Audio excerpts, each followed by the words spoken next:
Су тіршілік көзі деп бекерге айтылмаған. Өйткені адам ағзасының 60-70% судан тұрады. Картаны қарасаңыз, 71% біздің жер планетасының судан тұрады. Бірақ таңғаларлық факт айтайын, осы 71%-ның тек 2,5% ғана ішуге жарамды. Ал бұл 2,5%-ның 3/2-сі мұздарда қатып тұр, яғни Антарктида мен Арктикада. Осы бір таза деп аталатын сулар негізінде бау-бақшаларда, индустрияда, яғни завод-фабрикаларда және адам ішу үшін қолданылады. Бірақ әлемдегі жаһандық ластанудың кесірінен бұл таза сулардың өзінің ішінде жарамсыздары, ішуге таза еместері бар. Әлемдік денсаулық сақтау ұйымының статистикаларына сенетін болсақ, әлемде тек 0,007% ғана адам тұтынуға жарамды, яғни тап-таза. Осындай кішкентай санды жер планетасындағы 7 миллиард адам бөлісіп тұтынуға мәжбүр. Бірақ оның ішінде де барлық адамдарға су жете бермейді. Әлемде 1,2 миллиард адам су тапшылығынан қиналуда. Оның көбісі ақш-тың оңтүстік шығысы, Үндістан, солтүстік және орталық Африка, Австралияның ішкі аудандары және қытайлық адамдар. Соңғы 100 жылда жер халқы 3 есеге өсті. Соған қарай суды тұтыну да 6 есеге өсті. Барлығы өсіп жатыр, бірақ су қоры сол күйінде қалуда. Оны біз азайтып жатырық.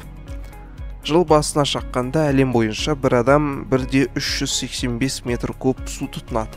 Бұл әлем бойынша орташа есеп. Ең көп тұтынатындардың бірі ақш халқы.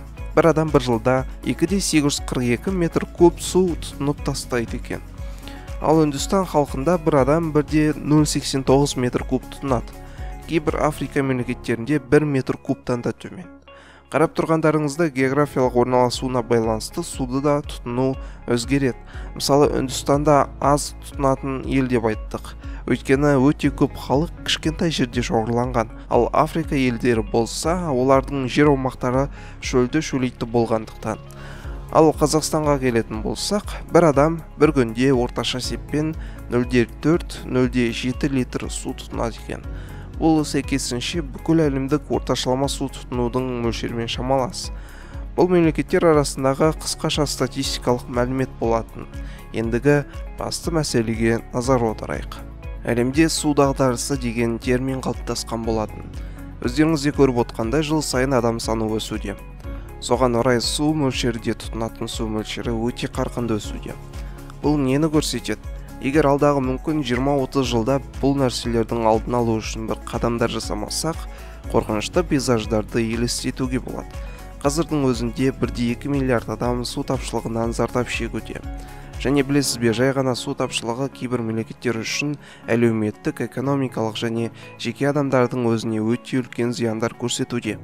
Мысалға алатын болсақ, кейбір Үндістан аймағындағы адамдар таза су алып келу үшін үйлеріне күніне 3 сағат жолға кетіреді екен.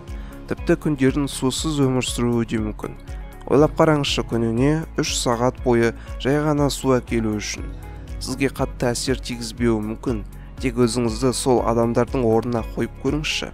Егер таза су бұндай қиындық тудыртпағанда, бұл адамдар жаңағы 3 сағаттарын басқа да білім алу, жұмыс жасау, бизнеспен айналысу, оқу-тоқу деген сияқты маңызды пайдалы нәрселерге көңіл бөліп, орнын толтыра алар еді. Оған қоса мына бір кейбір Үндістанның сусыз аймақтарындағы адам шошылықтай оқиғалар болып тұрады. Адамдар судың жоқтығынан өзін-өзі өлтіруге дейін барады екен. Бұған қарап тұрып, қалай шүкіршілік айтпауға болады. Бірақ қадірменді достар, барлық нәрсенің шешімі бар. Тіпті бұның да. Ойлап қарайық. Ішуге жарамды су қорын көбейту үшін Антарктида мен Арктикадағы мұздарды ертіп қолдансақ болады. Бірақ қолдана алмаймыз, өйткені ол жақтағы мұздарды қолдану арқылы жер бетіндегі глобалды жылынуды өршітіп аламыз. Ал бұл одан да сорақы проблемалардың бірі. Жалғыз ғана шешім мұхит суларын тұщыландыру. Әлем халқының 40% мұхит жағалауында орналасқан. Арнайы фильтр заводтарын көбейту арқылы осы 40% халықты сумен толық қамтамасыз етіп тастауға болады. Әрине қаржы және заманауи технологиялар қажет етеді. Бірақ бұл үлкен проблемаларды қазір алдын алмаса, кеш болып кетуі бек мүмкін ғой. Қазіргі таңда ғалымдар ең оңай шешімдерін қарастырып жатыр. мембрана арқылы тұшылау өте көп энергияны және қаржыны қажет етеді. Бірақ бұл процестері әлем халқын су проблемасынан құтқарып қала алады, тек мембраналарын заманауи технологиялармен алмастырса. Ал біздің қолымыздан не келеді? Сіздің жай ғана мына Африка және Үндістанның қалай қиналып жатқанын ойланып, ысырапшылдыққа азайтуыңызды кеңес берем. Видео тамам. ВК және Инста парақшаларымыз туралы ұмытпаңыздар. Видео ұнаса лайктарыңызды аямаңыздар. Бұл тұрғыда өзіңіз не ойлайсыз, пікір қылып жазып кетіңіз. Сіз үшін жай ғана саусақ тигізу, ал біз үшін үлкен қуаныш.